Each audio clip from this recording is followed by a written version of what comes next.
Uma quarta-feira de rave no STF.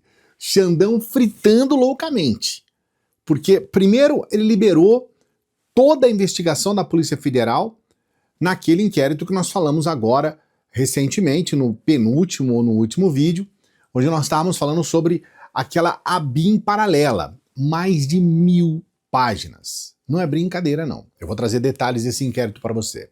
Depois, ele prende aquele que seria, depois do Mauro Cid, o segundo. Então é o segundo mais próximo do Bolsonaro. Ele prendeu esse sujeito hoje. O Xandão foi lá e garfou o caboclo. Então também essa foi muito boa. A parte ruim é exatamente essa ação desastrosa do Congresso. O Congresso ele tem mostrado ser o pior Congresso da história em todos os tempos.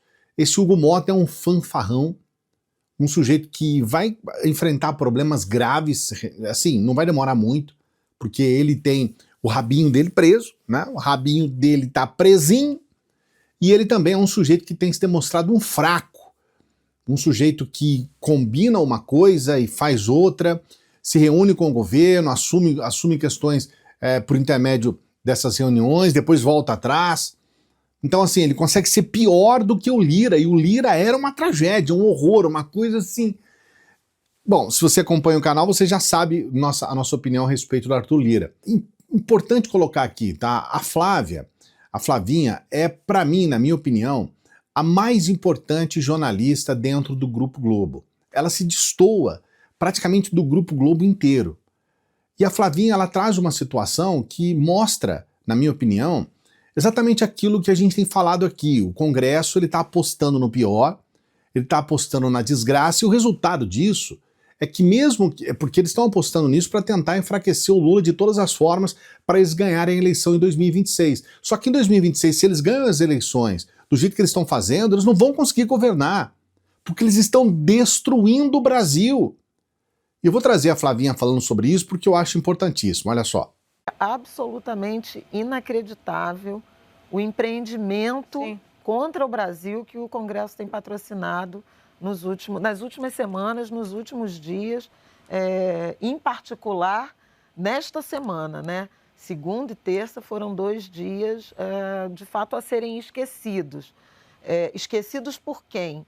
Por quem minimamente levou a sério um discurso de alinhamento, diálogo republicano, na direção de medidas que façam o país caminhar na direção do equilíbrio fiscal, da racionalidade e da eficiência das contas públicas a serviço da população. Então, o mesmo Congresso que não faz 10 dias dizia que estamos dispostos a discutir desonerações, eventualmente emendas, e que pressionava o governo por corte de gastos, é o que é capaz de aprovar um benefício, né, a setores específicos, determinados e privilegiados, da ordem de 200, eu vou arredondar, 200 bilhões de reais. Isso equivale, Sadi e amigos, a 10 vezes o que Haddad propôs como valor de aumento de IOF para evitar um corte de 51 bilhões no orçamento. Foram contingenciados, lá semanas atrás, né? Contingenciados 20 bi, bloqueados 11 bi e uma conta de 20 bilhões de 20 bilhões de reais que seria apurado com a elevação do IOF para evitar um corte maior de investimentos, incluindo emendas, né, que é de interesse dos parlamentares. Pois bem, numa noite só, vetando, derrubando vetos que o presidente impôs, instituindo ou reinstituindo privilégios, o Congresso foi capaz de onerar o Brasil em praticamente 200 bilhões de reais, 10 vezes o IOF, que serão pagos na nossa conta de luz, que já não é barata hoje, nesse momento, com incidência da bandeira vermelha, da bandeira tarifária vermelha. A Flavinha, muitas vezes, ela é uma voz solitária lá na Globo News. E muitas vezes, quando ela coloca a opinião dela, muitas pessoas lá dentro mesmo, nos debates, vão contra ela. Eu cheguei a dizer isso para a Flavinha, você está vendo o Marcelo Lins ali, presente, e o Marcelo Lins estava presente quando eu disse isso para a Flavinha. Né? Uma pessoa que eu tenho um profundo respeito, para mim, é a melhor comentarista da Globo News e do Grupo Globo. Na minha opinião, não tem para ela. E ela traz um retrato fiel do que está acontecendo, que é uma tragédia. É horrível o que está acontecendo. Mas, paralelo a isso, a gente tem acompanhado, a gente vai acompanhar, amanhã é feriado, a gente vai ter vídeo aqui, a gente tem acompanhado tudo e vamos trazer para você mais detalhes. Eu quero trazer aqui o que está acontecendo agora.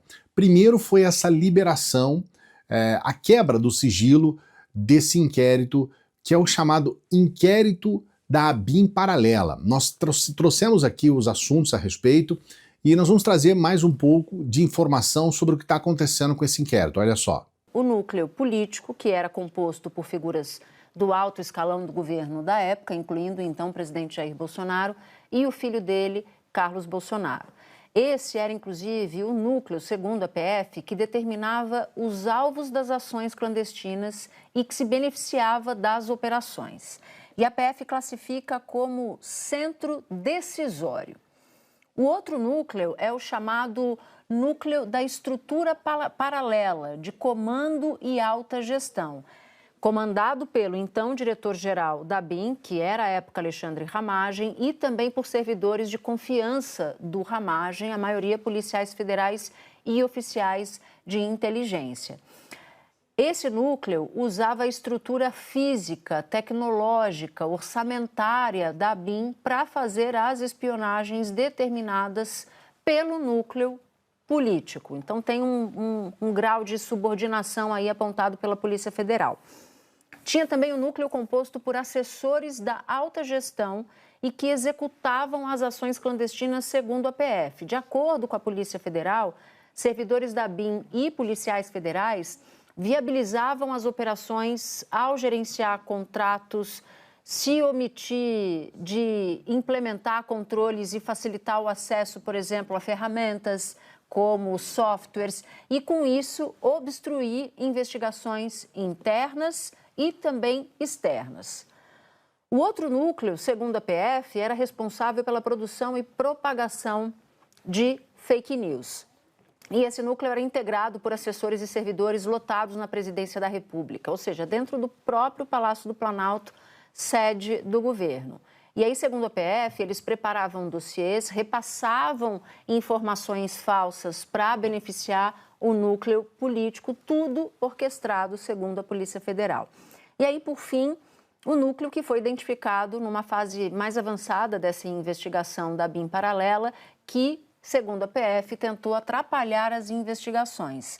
Esse núcleo era composto, inclusive, por integrantes da atual gestão da ABIN, como Luiz Fernando Correia, atual diretor-geral da agência, também era integrado pelo ex-diretor adjunto da ABIN, o Alessandro Moretti, Paulo Maurício Fortunato, que é ex-secretário de Planejamento e Gestão da instituição, Luiz Carlos Nóbrega Nelson, que era o chefe de gabinete, e de José Fernando Moraes, que é o atual corregedor-geral, portanto, uma parte da cúpula da própria Agência Brasileira de Inteligência. Esse inquérito é mais uma dessas aberrações bolsonaristas. Ele é capitaneado pelo Bolsonaro, sabia de tudo, monitorava seus adversários políticos, monitorava até pessoas de dentro do governo. Eu vi agora, recentemente, um jornalista que tinha contato com pessoas do governo, ainda lá no começo do governo Bolsonaro, e ele traz um testemunho pessoal. Ele dizia, olha, eu conversava, foi citado o nome do Bebiano, e ele dizia assim, o Bebiano faleceu, né? Mas ele era uma pessoa muito próxima do Bolsonaro no começo do governo Bolsonaro, e ele dizia o seguinte, falou, olha, quando eu ia conversar com o Bebiano, ele falou, olha, presta atenção porque eles estão observando a gente, eles estão aqui muito atentos ao que a gente está conversando, então vamos tomar cuidado. Eles estavam sempre preocupados com isso porque eles sabiam que estavam sendo monitorados, e hoje a gente tem a prova concreta disso. Essa ABIN paralela, que tinha o Carlos Bolsonaro ali à frente, junto com o Jair Bolsonaro, eles faziam isso, eles monitoravam gente de dentro deles, desconfiados de todo mundo. Não, o Bolsonaro é um sujeito paranoico, ele desconfia de todo mundo, acho que até dos próprios filhos, não sei, né, se ele chega a esse ponto, mas é provável, e ao mesmo tempo ele fazia esse avanço contra adversários políticos, não só na seara política, eram jornalistas, era gente do judiciário, todos, né, todos aqueles que eles julgavam inimigos. Lá no STF, por exemplo, não era só o Alexandre de Moraes, era o Fux, era o Barroso, uma coisa nojenta, sabe? Era o Dias Toffoli. Eles monitoravam todo mundo, corriam atrás de todo mundo, era uma coisa nojenta. E muito provavelmente o Bolsonaro, que está apresentado agora num processo que, inclusive, a investigação da Polícia Federal nesse inquérito da BIM Paralela é maior, ela tem mais páginas do que a que a gente viu o Bolsonaro agora, recentemente, responder para o Alexandre de Moraes, que aí nesse processo é o processo do golpe de Estado.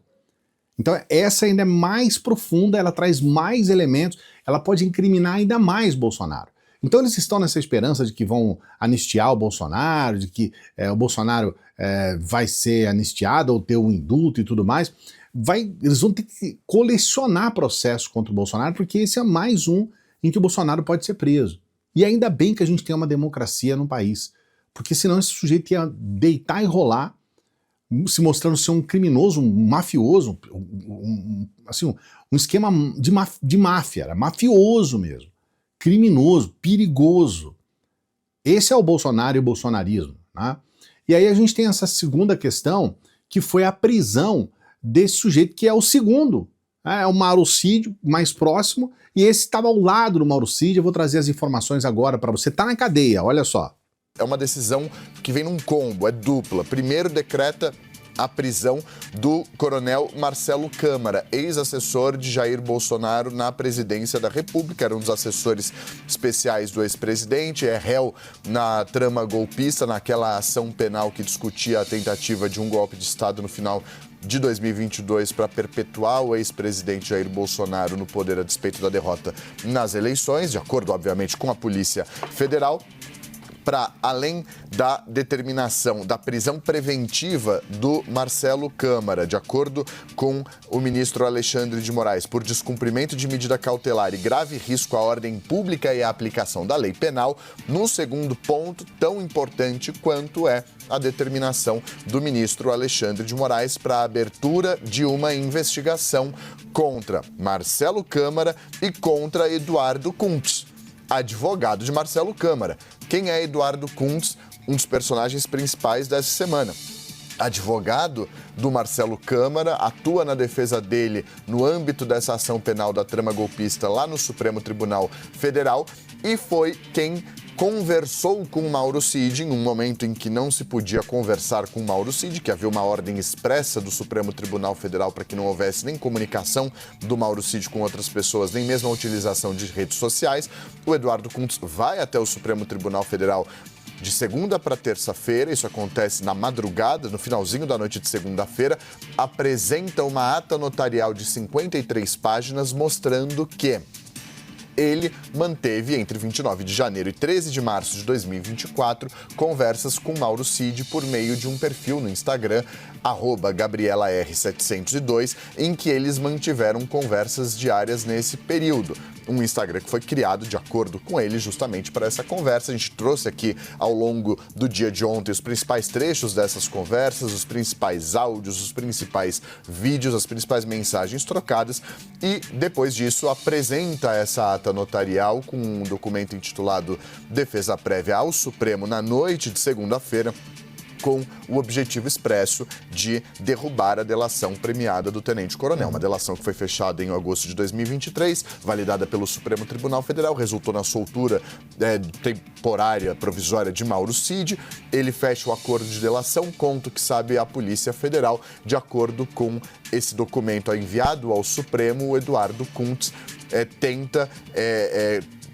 traz uma narrativa de que não houve voluntariedade de Mauro Cid ao prestar o depoimento, e aí os depoimentos na delação premiada dele, alegando que houve ali uma coação da Polícia Federal que violaria um dos principais requisitos mínimos e necessários e básicos de uma delação, que é a espontaneidade e a voluntariedade do delator. Olha, é importante você saber, essa prisão de hoje, do Marcelo Câmara, ela se dá pelo mesmo motivo que o Braga Neto está preso. Os dois foram presos por obstrução da justiça. Essa questão de tentar atuar diretamente no inquérito, de tentar tirar vantagem no processo de investigação, vantagem pessoal. É por isso que, além da prisão do Marcelo Câmara hoje, o Eduardo Kuntz, que é o advogado, ele também está sendo investigado e ele também pode ser preso. Porque a ideia deles era, uma ideia criminosa, obviamente, né? Era tentar ter acesso ao que o Mauro Cid estava falando na delação dele, para que eles pudessem ter uma defesa específica. Então, nós temos a prisão de mais uma pessoa muito próxima ao Bolsonaro, além de nós termos essa situação toda de ministros do Bolsonaro presos. Nós tivemos já 3 ministros presos do Bolsonaro, o Mauro Cid, o Braga Neto, que foi inclusive candidato a vice na chapa do Bolsonaro, e agora esse Marcelo Câmara. A gente está acompanhando tudo aqui para você, tá? E a gente está mostrando para você que a situação envolvendo o Bolsonaro é uma situação que a gente lamenta, assim, de maneira profunda, porque as pessoas ainda estão debatendo. Hoje saiu uma pesquisa que existe no Brasil 35% de bolsonaristas, 35% de petistas. Houve um empate. Sempre houve um número maior de petistas do que bolsonaristas. Essa pesquisa de hoje ela é um pouco enganosa, ela engana, porque na verdade tem níveis de apoio ao Bolsonaro e níveis de apoio ao Lula e ao petismo, ao lulismo e tudo mais. Então eles fazem ali uma pessoa que tem um apoio total, mas não total, tem alguma ressalva, vira tudo petista. A pessoa que tem, mas não tem, vira tudo bolsonarista. Hoje houve esse empate, vamos dizer assim, nesse mesmo procedimento dessa pesquisa. E as pessoas estão ainda achando que quando se fala de Bolsonaro e bolsonarismo, o debate é político. Não é. O debate não é político. O debate é com um grupo de pessoas criminosas, de pessoas que realmente eram pessoas que não tinham o menor escrúpulo, criminosos, contra aqueles que, de alguma forma, estão dentro do processo democrático. Não há uma questão, por exemplo, que envolve o petismo, o Lula ou qualquer coisa assim, que sequer chegue perto do que aconteceu com Bolsonaro. Bolsonaro, de fato, ele tentou dar um golpe de Estado mesmo. Eles queriam planejar ali o assassinato de pessoas. Eles estavam utilizando um aparato do Estado. A ABIN não é propriedade particular do Bolsonaro e nem mesmo do presidente da República. A ABIN é um órgão de Estado. Eles estavam usando dinheiro, eles estavam usando estrutura, eles usaram aqueles softwares que eles compraram de Israel para benefício próprio.